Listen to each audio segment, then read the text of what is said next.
सागरपुर नाम का एक बहुत ही सुंदर गांव था। उसी गांव में सौरभ नाम का एक मिठाई वाला रहता था। अरे भैया सौरभ, जरा 1 किलो इमरती तो पैक कर देना। ये लो काका, आपकी 1 किलो इमरती। सौरभ की दुकान के सामने ही की तोताराम की भी मिठाई की दुकान होती है। सभी लोग सौरभ की दुकान से ही मिठाई लेते और उसकी दुकान की तारीफ कर रहे होते हैं, जिसे सुनकर तोताराम को बहुत गुस्सा आता है। ना जाने क्या हो गया है इन गांव के लोगों को। जब देखो सौरभ की मिठाई की तारीफ करते रहते हैं और यह मेरी दुकान पर देखो एक मक्खी तक नहीं भटक रही है, फिर भी कोई ग्राहक नहीं आता। मन तो करता है कि उसकी मिठाई में जहर मिला दूं। जहर। तभी तोताराम की दुकान पर उसका दोस्त महेश आता है और तोताराम से बोलता है, अरे तोताराम, क्या हुआ?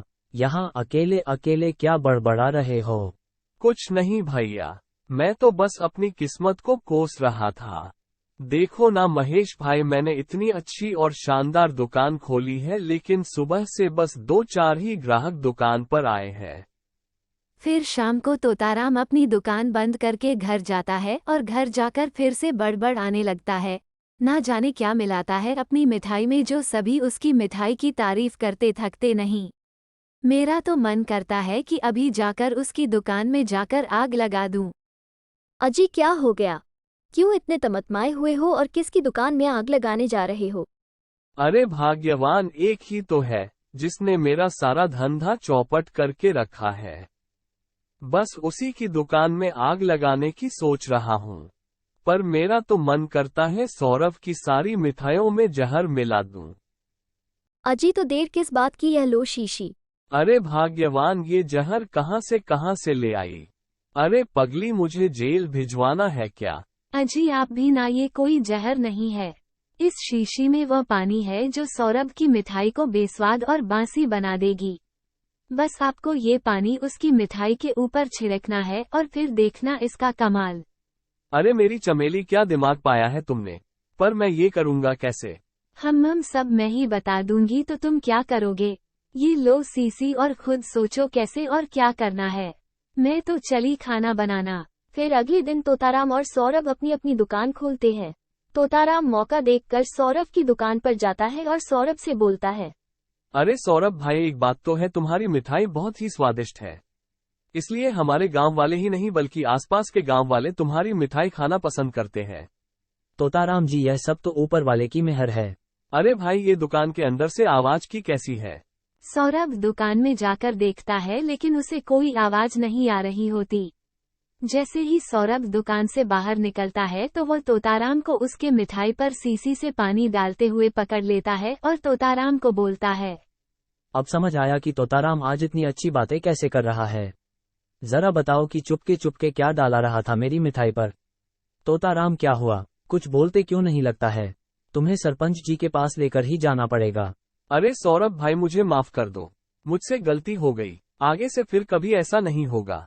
मैं तुम्हारे आगे हाथ जोड़ता हूँ, मैं तुम्हारा भाई हूँ, तुम मुझे माफ कर दो भाई।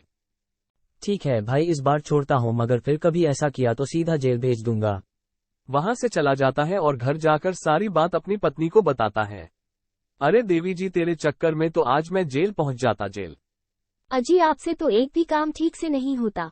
मेरा तो मन करता है उस सौरभ के बच्चे को जान से मार दूं। हाँ तो उसमें क्या है, मार दो जान से। आप भी ना पहले मेरी बात सुनो। अरे सौरभ भाई को ऐसे मार दो कि किसी को पता नहीं चले कि आपने मारा हे भगवान, कैसी पत्नी दी है जो अपने पति को जेल भिजवाना चाहती है। मेरी बात ध्यान से सुनो। सौरभ भाई सुबह सुबह दुकान खोलने के लिए नदी के किनारे किनारे जाता है। आपको बस उन्हें नदी में धक्का देना है। यहाँ सौरभ भाई मरे, वहाँ आपकी दुकान पर मिठाई लेने वालों की भीड़ लगना शुरू। उसी दिन सौरभ अपनी पत्नी मीना को तोताराम की इस हरकत के बारे में बताता है। कमबख्त तोताराम से जरा होशियार रहना, जरा फिर से कोई गड़बड़ ना करने लग जाए। अगले दिन सौरभ अपने घर से खुशी खुशी दुकान जाने के लिए निकल जाता है और जैसे ही नदी के किनारे पहुंचता है तभी तोताराम पीछे से सौरभ को धक्का मारकर नदी में गिरा देता है और वहां से भाग जाता है। नदी में गिरने से सौरभ की मौत हो जाती है और वो एक डरावना भूत बन जाता है। यह मुझे क्या हो गया? अरे इस तोताराम ने आखिर मेरी जान ले ली। अब मैं इसको नहीं छोड़ूंगा। पर पहले मुझे अपनी बात अपनी पत्नी मीना को ये बात बतानी होगी। अरे दैया, यह सुबह सुबह भूत कहाँ से आ गया? भूत तो रात के अंधेरे में घूमते हैं, लेकिन यह भूत है जो सुबह सुबह मेरे घर आ गया है। अरे कोई तो बचाओ मुझे इस भयानक भूत से। अरे अरे, मैं हूँ तुम्हारा सौरभ। अरे जाओ यहाँ से। और यह क्या बकवास कर रहे हो तुम और सौरभ? तुम्हें ऐसे यकीन नहीं होगा। फिर भूत अपनी भूतिया शक्ति से सौरभ के रूप में आ जाता है। अब तो तुम्हें यकीन आया कि मैं ही हूँ तुम्हारा सौरभ। फिर सौरभ मीना को सारी बात बताता है। हे भगवान, यह क्या हो गया? मैं छोड़ूंगी नहीं तोताराम को। मैं अभी जाता हूँ और उस तोताराम को तो मैं कच्चा चबा जाऊंगा। नहीं नहीं, यदि आपने उसे मार डाला तो तोताराम की हकीकत का कभी पता नहीं चल पाएगा। हमें ऐसा कर कुछ करना होगा जिससे तोताराम अपने आप अपना गुनाह कबूल कर ले। मैं सब समझ गया कि मुझे अब क्या करना है। मैं अपनी भूतिया शक्ति से सौरभ के रूप में रह सकता हूँ और दिन ढलते ही मैं भूत जाऊंगा। ऐसा बोलकर सौरभ दुकान पर जाता है। सही सलामत सौरभ को देखकर तोताराम की सिटी पिटी गुम हो जाती है। अरे ये कैसे हो सकता है? इसे तो मैंने अपने हाथों से मारा था, फिर यह अपनी दुकान पर कैसे? हे भगवान, ये क्या हो गया है और अब क्या होगा? फिर कुछ ही देर में सौरभ की दुकान पर मिठाई लेने वालों की भीड़ लग जाती है। क्या हुआ तोताराम? मेरी दुकान पर मिठाई वालों की भीड़ देखकर जलन हो रही है। ऐसा हो रहा है तो एक काम करो तोताराम, तुम अपनी बड़ी सी शानदार दुकान पर ताला लगा लो। वैसे भी तुम्हारी दुकान पर कोई जाता तो है नहीं, इसलिए अच्छा यही होगा कि तुम अपनी दुकान पर बंद करके कुछ और काम करो। अरे भाइयों, जिसे तुम मिठाई ले रहे हो ये सौरभ नहीं बल्कि उसका कोई बहरूपिया है। ये तुम सबको पागल बना रहा है। तुम सब मेरी दुकान पर आओ, मेरी मिठाई खरीदो। आओ आओ आओ।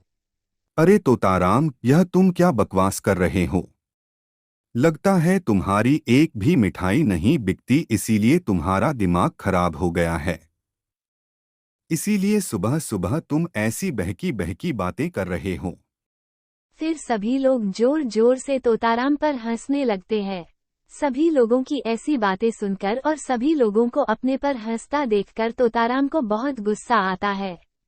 वह गुस्से में बोलता है, अरे तुम लोग मेरी बात क्यों नहीं सुनते? तोताराम, तुम कैसे कह सकते हो कि यह सौरभ का बहरूपिया है? क्योंकि सौरभ को तो मैंने अपने हाथों से नदी में धक्का देकर मार डाला है, अब वो मर गया। अरे यह मैंने क्या बोल दिया? सौरभ अब अपने भूत रूप में वापस आ जाता है और सभी गांव वालों को सारी बात बताता है और बोलता है, मैं चाहता तो तुझे कब का कच्चा चबा जाता, लेकिन मैं और मेरी पत्नी चाहते थी कि सच सब गांव वालों के सामने आए और तू अपने मुंह से खुद सच कबूल ले। फिर सब गांव वाले तोताराम की दुकान को हमेशा के लिए बंद कर देते हैं और तोताराम को पुलिस के हवाले कर देते हैं।